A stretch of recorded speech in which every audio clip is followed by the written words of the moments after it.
Hello, welcome to the Moment episode 7. This time I have 3 stories. I'll be talking about a large pollution incident on a Northumberland beach. I'll be looking at the future of prosthetics from Newcastle University. And lastly, I'll be talking about a Change.org petition that seeks to move particular electoral divisions into more appropriate local area councils. So let's start with the first story. A couple of weeks ago, Northumberland saw a pollution incident. According to the Northumberland Gazette, quote, more than 3,000 litres of liquid fertiliser spilled into Long Nanny Stream near Beadnell. The Environment Agency has been looking at the effects that the chemicals have had on the wildlife. The official statement from the Environment Agency says, quote, it is estimated in excess of 10,000 fish were killed. The statement also says that, despite its impact on the wildlife, quote, Public Health England confirmed that the remaining pollution in the stream was not a risk to human health. Now, the statement doesn't make any mention of the cause of the incident because they're still investigating, but just taking a look at Google Maps, it's easy to infer where the spill came from. Long Nanny Stream starts near the rural village of Doxford and continues for nearly 8 miles up to Beadnell Bay, and along the way it passes through nothing but farmland. But of course, there are so many fields along the way that it's difficult to pinpoint whereabouts the spill is likely to have taken place. Liquid fertiliser is used in farming because of its purported efficiency.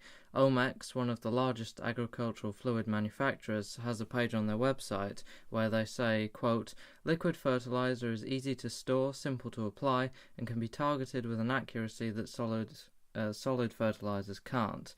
And farmers tend to agree with this as well. There's a lot of forums where the pros and cons of liquid fertiliser have been discussed, such as one from Farmers Weekly, which I'll put in the description, because it has a lot of points in it. But some of those points are that it allows fertilising when the weather is damp, windy or wet. There's no striping in crops from poor setup or from wind shear, and that it doesn't need a building to store it in, just a tank. But the main disadvantages are that it's highly corrosive to pumps, and that of course it's more damaging to the environment when spilt.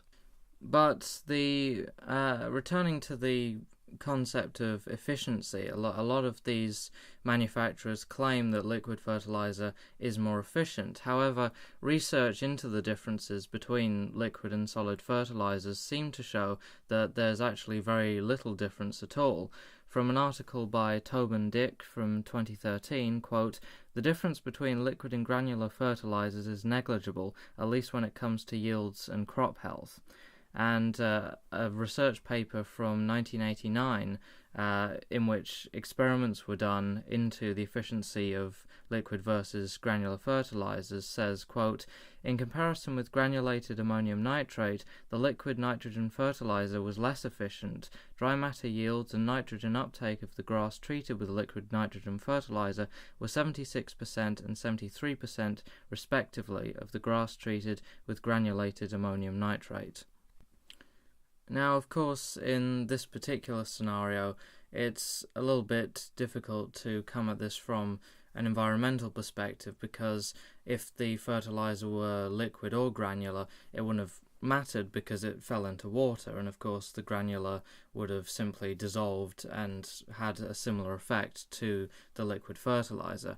It was most likely the sheer quantity of fertilizer that spilt in, like the statement said, nearly 3,000 litres went into this one stream, and that was more likely what the problem was rather than with it being a liquid fertilizer.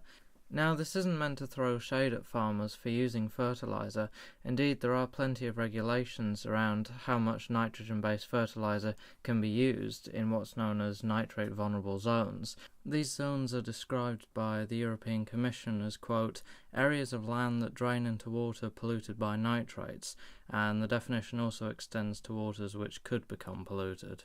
And in fact, from Gov.uk, they say, quote, there's a limit on the average amount of manufactured fertilizer that you can apply to most crops each year, and they have a chart showing the nitrogen max limit measured out in kilograms of nitrogen per hectare for different crops. And according to the table, the the lowest Nmax limit is 0 for things like field beans and peas, and the upper limit is 370 for things like bean sprouts, cabbages, and things like that. So it's not as if the agricultural industry is unaware of the environmental impact of man-made fertilizers, and in fact there are pretty stringent restrictions on how much they can use. So really, there's not too much of a culprit here. It's most likely that the cause of this was just an accidental spillage from one of the farms around the area. Now it's time to move on to the next story. Engineers at Newcastle University have been working on a prosthetic hand that can see objects on its own. According to the university's website, the limb would, quote, allow the wearer to reach for objects automatically without thinking, just like a real hand. And it's a very interesting idea. So I interviewed Ghazal Ghazai, who's a PhD student who's been working on the project, and I started by asking why she'd decided to go with a vision-based prosthetic. Well, I chose the vision-based basically because computer vision is so going ahead, and there are lots of improvements there. I mean, there are lots of works that also they use some kind of vision for prosthetics, but they are not working as fast as our system that we have. And also, there are some robotics hands. So with robotics hands, they always use vision. But again, it's for robotics, it's a little bit different story. So seeing these developments and improvements make you think that why not using computer vision in hand prosthetics? I then asked whether the arm would be connected to the brain or if it would work independently. You cannot say it's from the brain because, the brain goes to the hand at the end. And the signals we are getting is from the hand muscles, which are extension flexion muscles. So whenever the user aims for something, with a flexion, they trigger the camera, basically. So with a short flexion, it's like 300 milliseconds. And so if their aim is set, they can go for it. And when they go for it with a flexion, they show that, and that takes a snapshot with a camera. And usually, the flexion should be about 300 milliseconds. More flexion, more than a threshold, specific threshold. That this threshold is set while we, at the first 15 minutes that we do the familiarization block. So we find out how strong are the amputees' nerves and muscles, basically.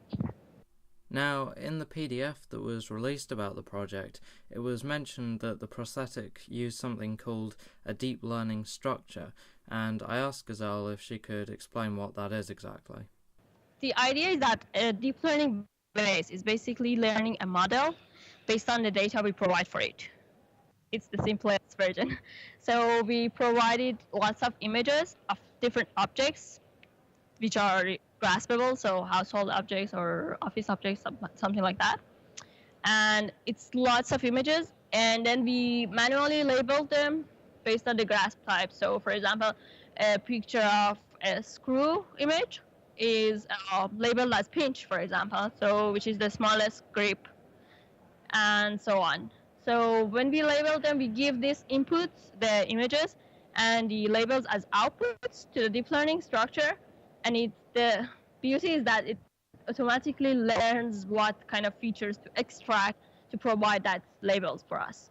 So after that, it learns what to get out of those images to be able to provide a pinch grasp or so on. And the more data we provide for it, the better it learns, because it's like the parameters inside the deep network are trained while we give images, and with more images it becomes more robust, and the ability to generalize to new objects is offer, So the biggest problem that I could see with the idea was whether or not it had trouble detecting or grasping some objects. Of course, it classifies any object, okay, and because we just have 4 classes, it's in one of these classes, and all of them are grip classes. So if it doesn't know, it may provide us the wrong class. For example, it happened for example, if the whole object is not detected and only a part of it is detected. For example, I don't know, instead of a big object which needs a palmar wrist pronated grasp, uh, if a part of it is detected, we have pinch, for example, which is totally unacceptable grasp, For that case, it's like mostly the problem with detection, not the grasp, not the algorithm in suggesting a grasp. So the detection part can be improved.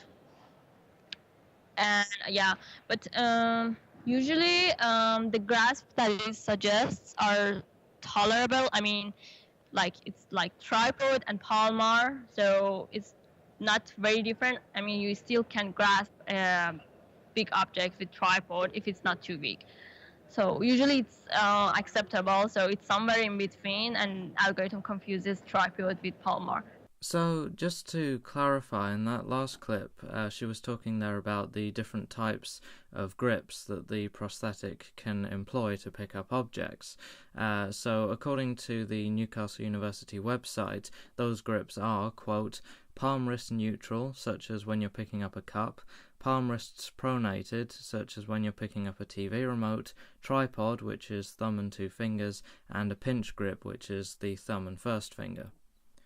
So, a really interesting project, and it sounds, at least from what Ghazal said, like the system is very robust in terms of being able to recognise objects. Of course, further tests will obviously show if there are patterns in the objects that it struggles to identify, and it may be a while before the prosthetic is available for medical use for amputee patients, but it's definitely exciting to see these advances in medical technology. So now it's time to move on to the final story. The new Northumberland County Council have made proposals to change some of the local area councils and move, in particular, 3 towns into different local area councils from where they currently are. And this has caused something of a stir among some residents in Northumberland, who have made a petition for, quote, Bothell, Choppington and Sleekburn electoral divisions to move into more appropriate local area councils.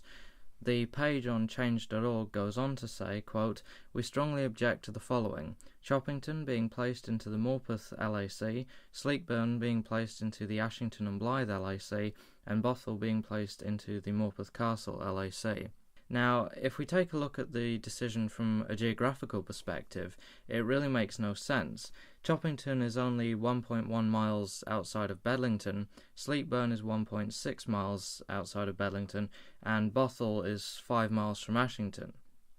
But under the new LACs, Bothell and Choppington are moving into Castle Morpeth's purview, where when they're 3.5 miles from Morpeth in Bothell's case, and 5.1 miles away in Choppington's. So they're further away from the area in which they'll be placed to where they currently are, which is very strange.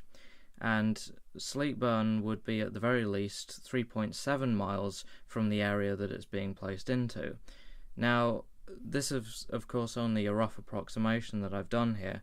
Obviously, local area councils don't just contain the towns that they're named for, but especially in Choppington's case, the proposal makes very little sense to move it so far away in terms of its district location from where it's geographically located.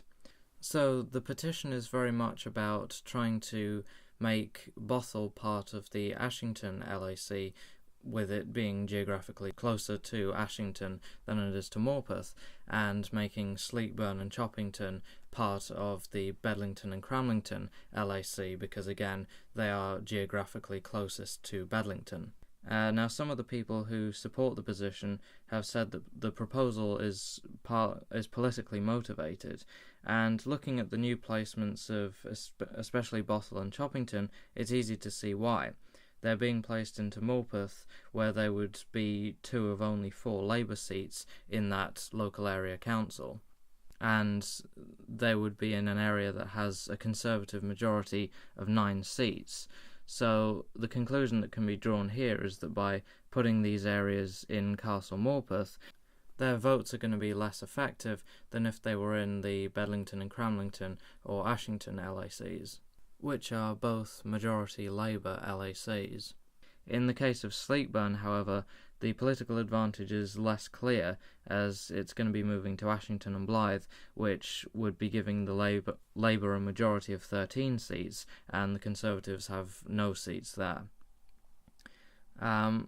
But when you look at the amount of constituents in the proposed local area councils, you can see that although Ashington and Blyth would have 71,512 constituents to vote Labour, which, like I say, that local area council is highly majority Labour, the Conservatives have an overall majority in North Northumberland with 10 seats, Tynedale also with 10 seats, and in Castle Morpeth with 9, giving them a huge advantage over Labour in seats and constituents, as they'd have around 180,000 potential constituents across those 3 local area councils. So however you look at it, the proposal doesn't look good. It's either an ill-judged geographical balancing act, or it's a move to try and build a strong Conservative voting bloc. And that's all for this episode of The Moment.